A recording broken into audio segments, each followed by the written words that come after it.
बिस्मिल्लाहिर्रहमानिर्रहीम। स्टार्ट करेंगे हम अपना सेकंड चैप्टर है। हमारा चैप्टर का नेम है सेल डिवीजन। ठीक है, लेक्चर नंबर है 8। सेल डिवीजन में जो आज का हमारा टॉपिक है वो है Watson and Crick model of DNA. DNA के मॉडल की हम बात करेंगे जो कि दो साइंटिस्ट ने मिलकर इसके ऊपर काम किया और उन्होंने इसे प्रेजेंट किया। एक था वाटसन और दूसरा था क्रिक। इन दोनों ने मिलकर काम किया था, इन्होंने डीएनए का मॉडल प्रेजेंट किया था। ठीक है, अब यहाँ भी इस तरह से डायग्राम बनेगी आपकी बुक के अंदर कि अगर डीएनए के हम मॉडल की बात करते हैं तो सबसे पहले हम ये देखते हैं किससे मिलकर बना है, यानी इसकी बुनियाद क्या है, इसका फंक्शनल यूनिट क्या है। तो वो है एक न्यूक्लियोटाइड। ठीक है, यहाँ पे न्यूक्लियोटाइड की टर्म यूज की है। न्यूक्लियोटाइड क्या है? It is a smallest unit. ठीक है, छोटे छोटे न्यूक्लियोटाइड, ये बहुत सारे स्मॉल यूनिट्स मिलते हैं और मिल के आपस में ये एक पूरा डीएनए का एक कॉम्प्लेक्स स्ट्रक्चर बना देते हैं। 4 टाइप्स के यहाँ पे हमारे पास न्यूक्लियोटाइड्स मौजूद होते हैं। डीएनए के अंदर कौन कौन से हैं यहाँ पे मेंशन है। सबसे पहला है एडेनिन, इसको हम ए से एब्रीविएट करते हैं। ठीक है, दूसरा हमारे पास है थायमीन, इसको हम टी से एब्रीविएट करते हैं। नेक्स्ट है साइटोसिन, इसको सी से एब्रीविएट किया जाता है। और लास्ट है गुआनिन, इसको जी से एब्रीविएट किया जाता है। ठीक है, तो ये हमारे पास 4 बेसिक क्या है, न्यूक्लियोटाइड्स हैं। इन्हीं के आपस में मिलने से ये पूरे का पूरा कॉम्प्लेक्स स्ट्रक्चर बनता है डीएनए का। ठीक है, अगर हम पेयर्स की बात करते हैं, कौन सा न्यूक्लियोटाइड किसके साथ पेयर बनाता है, तो एडेनिन का पेयर हमेशा बनता है थायमीन के साथ और इन दोनों के दरमियान जो बॉन्ड होगा वो डबल बॉन्ड होगा। गुआनिन बॉन्ड जब भी बनाएगा तो साइटोसिन के साथ बॉन्ड बनाएगा, उनके दरमियान कितने बॉन्ड होंगे, ये ट्रिपल बॉन्ड बनाएंगे आपस में। ठीक है, तो इस तरह से यहाँ पे अल्टरनेट ही आपस में बॉन्डिंग बनाते हैं। अब ये क्या है, यहाँ पे जो लाइनें लगाई गई ये क्या है, बेसिकली हमें ये चीज दिखाई है, न्यूक्लियोटाइड के पेयर्स हैं। ठीक है, न्यूक्लियोटाइड्स के पेयर्स यहाँ पे ये मेंशन है। सिंपली अगर हम यहाँ पे लिखें, अगर यहाँ पे हमने कहा एडेनिन है तो उसको ऑपोजिट क्या होगा, थायमीन होगा। एडेनिन हमेशा थायमीन के साथ ही बॉन्ड बनाता है। अगर यहाँ पे गुआनिन है तो यहाँ पे क्या होगा, साइटोसिन होगा। ठीक है, थायमीन है तो उसके ऑपोजिट क्या होगा, एडेनिन होगा। एडेनिन है तो उसके ऑपोजिट क्या होगा, थायमीन होगा। साइटोसिन है तो उसके ऑपोजिट क्या होगा, गुआनिन होगा। तो इस तरह से ये जो न्यूक्लियोटाइड्स हैं ये आपस में बॉन्ड्स बनाते हैं। हमेशा इनकी क्या होगी, बॉन्डिंग के लिए ये सिचुएशन हमारे पास होगी कि एडेनिन ने हमेशा डबल बॉन्ड बनाना है किसके साथ, थायमीन के साथ, और गुआनिन ने हमेशा ट्रिपल बॉन्ड बनाना है किसके साथ, साइटोसिन के साथ। 4 बेसिक न्यूक्लियोटाइड्स हैं, यही आपस में बॉन्डिंग करते हैं, यही मिलकर कॉम्प्लेक्स स्ट्रक्चर बना देते हैं। वाटसन और क्रिक के अकॉर्डिंग जो डीएनए की अगर हम मॉडल की बात करते हैं, ये एक डबल स्ट्रैंडेड स्ट्रक्चर है। डबल स्ट्रैंडेड, इसमें 2 स्ट्रैंड, आप देख रहे हैं एक स्ट्रैंड हमारे पास ये वाला और एक ये वाला, 2 इसके अंदर स्ट्रैंड्स हैं। ठीक है, डबल स्ट्रैंडेड स्ट्रक्चर है ये और हेलिकल स्ट्रक्चर है। हेलिकल, अब यहाँ पे अगर डायग्राम पे देख रहे हैं, बाल आ रहा है, दूसरे के गिर्द लिपटा हुआ है। ठीक है, हेलिकल स्ट्रक्चर है। जिस तरह से हम ये कहते हैं स्प्रिंग की तरह का स्ट्रक्चर है, दूसरे के गिर्द लिपटे हुए हैं इसके दोनों स्ट्रैंड। यहाँ पे इसके अंदर भी देख रहे हैं डायग्राम के अंदर भी, तो ये डबल स्टैंडर्ड स्ट्रक्चर है और हेलिकल स्ट्रक्चर है, लैडर लाइक स्ट्रक्चर है। लैडर लाइक सीढ़ी की तरह का स्ट्रक्चर बनाता है। अगर इसको ओपन करें, अगर हम इसको खोल के देखें डीएनए के स्ट्रक्चर को, तो हम इस तरह से इसको ड्रॉ करते हैं। ठीक है, ये रहा हमारे पास डीएनए का स्ट्रक्चर और इसके अंदर यहाँ पे हम क्या ड्रॉ करेंगे, न्यूक्लियोटाइड्स। तो ये क्या है, ये लैडर लाइक स्ट्रक्चर है। ठीक है, इस तरह से ये इसके अंदर ड्रॉ करेंगे, क्या है, लैडर लाइक स्ट्रक्चर है, सीढ़ी की तरह का ये एक स्ट्रक्चर बनता है। ठीक हो गया, तो ये हमारे पास था क्या, वाटसन और क्रिक का मॉडल। डीएनए की हमने बात की। डीएनए क्या है, अगर हम इसका फुल नेम अगर हम देखते हैं तो DNA it is a deoxyribonucleic acid. ठीक है, डीएनए की अगर हम फुल फॉर्म लिखना चाहें, यहाँ पे लिखते हैं डीएनए क्या है, डीऑक्सीराइबोन्यूक्लिक एसिड।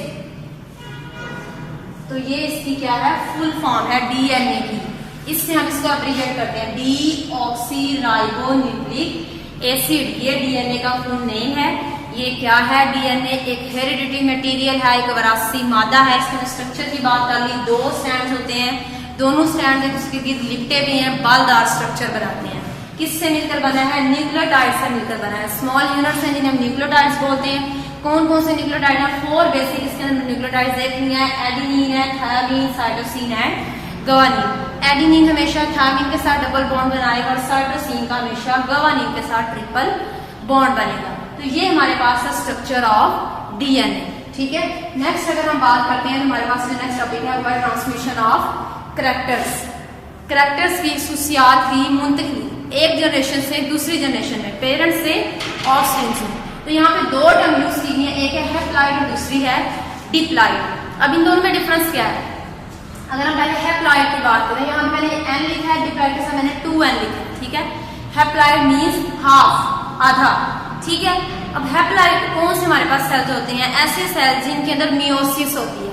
अगर आपको मियोसिस की डेफिनेशन याद हो तो हमने ये कहा था कि एक ऐसी सेल डिवीजन है जिसमें एक सेल डिवाइड होता है और 4 डॉटर सेल्स बनाता है with half number of chromosomes. ठीक है, हाफ, आधे रह जाते हैं उसमें। तो हैप्लॉइड जो हमारे पास सेल्स है, यानी अगर यहाँ पे हम गैमीट्स की बात करें, ये भी क्या होते हैं? हैप्लॉइड होते हैं। ये भी अगर आपको याद हो हमने मियोसिस में ही बात की थी कि मियोसिस कब होती है? जब गैमीट्स बन रहे होते हैं, यानी जब ये गैमीट्स बने हैं, यहाँ पे क्या हुआ है? मियोसिस। और जो सोमैटिक सेल्स होते हैं, जो जर्म लाइन बॉडी सेल्स और सोमैटिक सेल्स, दो तरह के हमने सेल पढ़े थे। जो सोमैटिक सेल्स होते हैं उनके अंदर हमने कहा था माइटोसिस होती है। तब यहाँ पे क्योंकि मियोसिस हुई है, गैमीट्स बने हैं, ठीक है, तो वो उनके अंदर क्रोमोसोम्स कितने होंगे? वो हाफ होंगे, हैप्लॉइड होंगे। कौन कौन से गैमीट्स से? दो हमने बात की थी गैमीट्स की, स्पर्म्स हैं और एग्स हैं। स्पर्म्स के अंदर भी यहाँ पे अगर हमने कहा मियोसिस हुई है, टोटल एक सेल के अंदर 46 क्रोमोसोम है, तो उसका हाफ कितना होगा? 23। ठीक है, यानी स्पर्म के अंदर 23 क्रोमोसोम्स और एग के अंदर भी 23 क्रोमोसोम। तो ये हैप्लॉइड है, ये हाफ रह गया क्रोमोसोम का नंबर, आधे हैं। अगर डिप्लॉइड की बात करते हैं तो टोटल यानी जितने कंप्लीट होते हैं, तो एक ह्यूमन सेल के अंदर कितने क्रोमोसोम होते हैं? अगर हम टोटल बात करते हैं तो 46 क्रोमोसोम होते हैं एक ह्यूमन सेल के अंदर। ठीक है, तो यहाँ पे अगर डिप्लॉइड है, डबल है, तो किस तरह से यहाँ पे जाइगोट की टर्म यूज की गई है। जाइगोट बनता है, कैसे बनता है? स्पर्म्स और एग्स के मिलने से एक सेल बनता है जिसे हम जाइगोट कहते हैं। अभी हमने बात की स्पर्म में कितने क्रोमोसोम से? 23। ठीक है, एग में कितने थे? 23। वो दोनों दोबारा से मिले, टोटल फिर कितने हो गए? 46। यानी जितने ओरिजिनल हमारे पास थे फिर से उतने ही दोबारा से नए सेल के अंदर आ गए हैं। जाइगोट, जाइगोट क्या है? हम ये कह सकते हैं कि फर्स्ट सेल है लाइफ का। ठीक है, क्योंकि ये सारा काम न्यूक्लियस के अंदर हो रहा है, डीएनए के अंदर मौजूद है चीजें, तो इसलिए डीएनए के ऊपर क्या चीज मौजूद है? जीन्स भी मौजूद है। तो जितने भी करैक्टर्स होंगे वो नेक्स्ट जनरेशन में पेरेंट्स से ऑफस्प्रिंग में ट्रांसफर होते हैं। तो जाइगोट फर्स्ट सेल है लाइफ का, इससे अगर मजीद आगे इसकी डेवलपमेंट होती जाएगी, कंप्लीट डेवलपमेंट से एक मुकम्मल ऑर्गेनिज्म, एक इंडिविजुअल बन जाता है। और इस तरह से ये हैप्लॉइड और डिप्लॉइड की टर्म यहाँ पे आपके बुक के अंदर यूज की गई। ठीक है, नेक्स्ट हमारे पास आ जाता है inheritable and non inheritable characters. ठीक है, इन दोनों को अलग अलग डिफाइन कर लेते हैं। इनहेरिटेबल करैक्टर पहले देख लेते हैं कौन से करैक्टर्स हैं। ऐसे करैक्टर जो पेरेंट्स से ऑफस्प्रिंग्स में ट्रांसफर होते हैं वो क्या कहलाते हैं? Inheritable characters. ठीक है, इसकी एग्जांपल यहाँ पे दी गई है। कौन कौन सी इसकी एग्जांपल हैं? मिसाल के तौर पर हमारी आईज का कलर, हेयर्स का कलर, आपकी हाइट, इंटेलिजेंस, अटैच और डीअटैच ईयर लॉब्स, डिफरेंट हमारे पास एग्जांपल्स आती हैं। सब की सब कहाँ से आती हैं? खुसूसियात हमारे अंदर हमारे पेरेंट्स से आती हैं। ठीक है, जितना भी जीन्स के ऊपर वहाँ पे इंस्ट्रक्शंस मौजूद थी वो नेक्स्ट जनरेशन में ट्रांसफर हुई और वो सारे करैक्टर्स हमारे अंदर भी अपेयर होते हैं। तो ये कौन से करैक्टर्स होंगे? ये सारे के सारे इनहेरिटेबल करैक्टर्स हैं जो पेरेंट्स से ऑफस्प्रिंग में आते हैं, एक जनरेशन से दूसरी जनरेशन में जाते हैं। दूसरी तरह के करैक्टर कौन से हैं? नॉन इनहेरिटेबल करैक्टर, जो ट्रांसफर नहीं होते। ठीक है, ऐसे करैक्टर जो पेरेंट्स से ऑफस्प्रिंग में ट्रांसफर नहीं होते उन्हें हम नॉन इनहेरिटेबल करैक्टर्स बोलते हैं।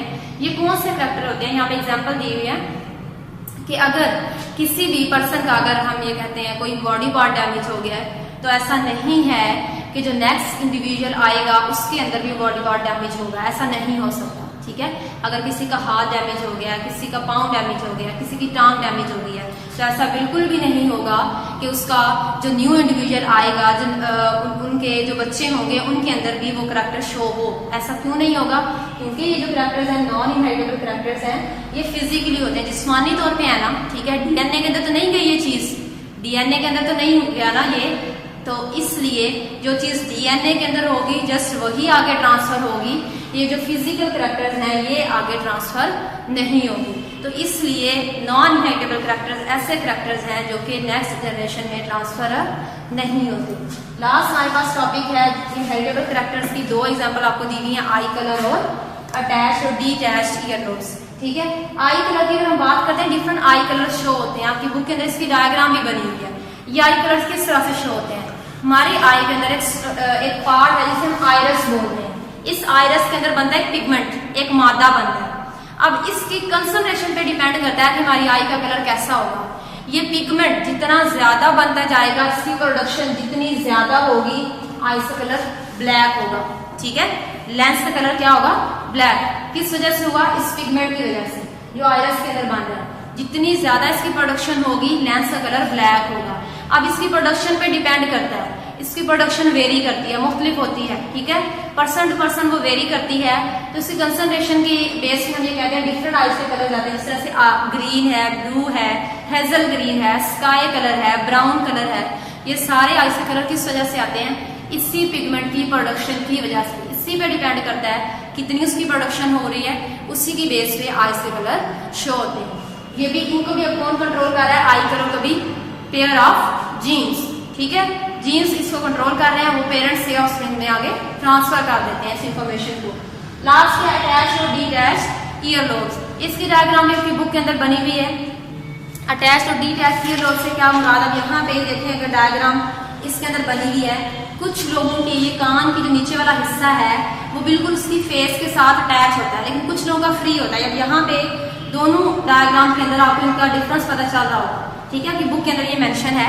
तो अटैच और डीटैच ईयरलोब्स ये भी किस वजह से होते हैं? ये भी जीन्स की वजह से होते हैं। कि अगर यहाँ पे जीन्स मौजूद है और अपना काम कर रहे हैं, तो हमारे जो ईयरलोब्स हैं वो फ्री होंगे। ठीक है, वो फेस के साथ अटैच नहीं होंगे। लेकिन अगर यहाँ पे जीन्स मौजूद नहीं है, वो काम नहीं कर रहे, तो इसका मतलब ये है कि जो ईयरलोब्स हैं वो फेस के साथ ही अटैच रहेंगे, वो फ्री नहीं होंगे। तो बेसिकली इस चैप्टर में हमने यही देखा, अगर हम जीन्स की बात करते हैं कि जितनी भी इंफॉर्मेशन है वो सारी जीन्स कोड करते हैं, जितनी भी इंस्ट्रक्शंस होती हैं जीन्स के पास होती हैं।